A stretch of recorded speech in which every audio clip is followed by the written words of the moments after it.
জোড়াবাগান উন্নয়ন পরিষদের উদ্যোগে ১৬তম বর্ষ মহর্ষি দেবেন্দ্র রোড সংলগ্ন কল্যাণ সমিতি সম্মুখে দুদিন ব্যাপী ২৩শে ডিসেম্বর রক্তদান শিবির ও ২৪শে ডিসেম্বর ২০২৩ বসে আঁকা প্রতিযোগিতা ও সাংস্কৃতিক অনুষ্ঠানের আয়োজন করা হয় জেনারেল সেক্রেটারি কাজল বিশ্বাসের উদ্যোগে।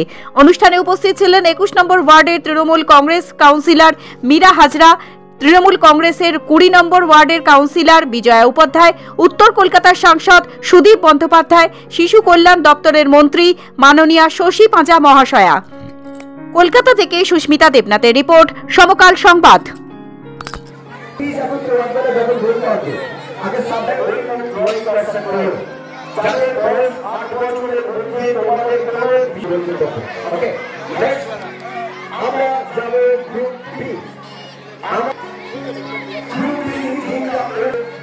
सब्जेक्ट है, दो विषय है, एवं the next one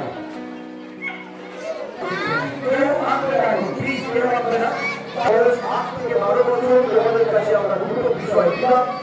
একটা হচ্ছে স্বামী বিবেকানন্দ, দ্বিতীয় বিষয় হচ্ছে ক্রিসমাস উৎসব, বড়দিনের উৎসব।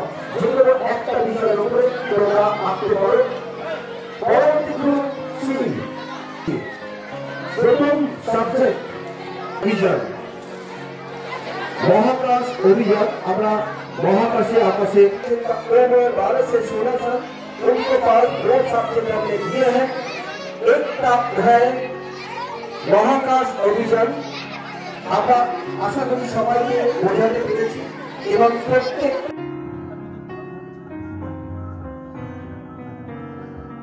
আমাদের জোড়াবাগান উন্নয়ন পরিষদ এটা মানুষের পাশে থাকার জন্য তৈরি হয়েছে। এখানে বিভিন্ন সময় বিভিন্ন রকম সামাজিক কাজকর্ম আমরা করি এবং মানুষের যত রকম প্রয়োজন আছে চেষ্টা করি নিজেদের ক্ষমতা দিয়ে যতটা পরিপূর্ণ করতে পারি। সারা বছর ধরে বিভিন্ন রকম কার্যক্রম থাকে, যেমন এখন দেখতে পাচ্ছেন ১০০০ বাচ্চা এখানে আঁকছে, যারা খালি আমার অঞ্চলের না, কলকাতা সহ বিভিন্ন জেলা থেকেও এসছে। এই যারা আমার পাশে দাঁড়িয়ে আছে তাদের বাচ্চারা তো বর্ধমান জেলা থেকে এসছে, কেউ মেদিনীপুর থেকে এসছে, হুগলি থেকে এসছে, বিভিন্ন জেলা থেকেও লোক এসে এখানে আঁকার।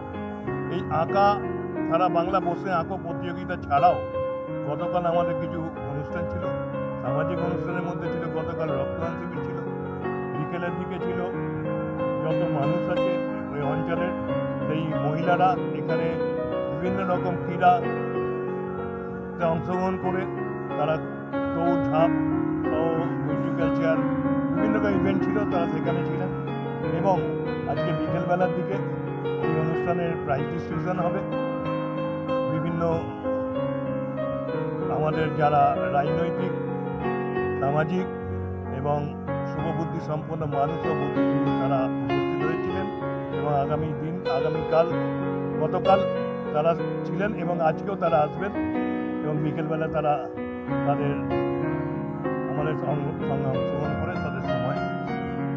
এছাড়াও আমরা সারা বছর ধরে বিভিন্ন সময় বিভিন্ন রকম সামাজিক কাজকর্ম করে থাকি এবং মানুষের পাশে থাকার জন্য আমাদের প্রচেষ্টা থাকে।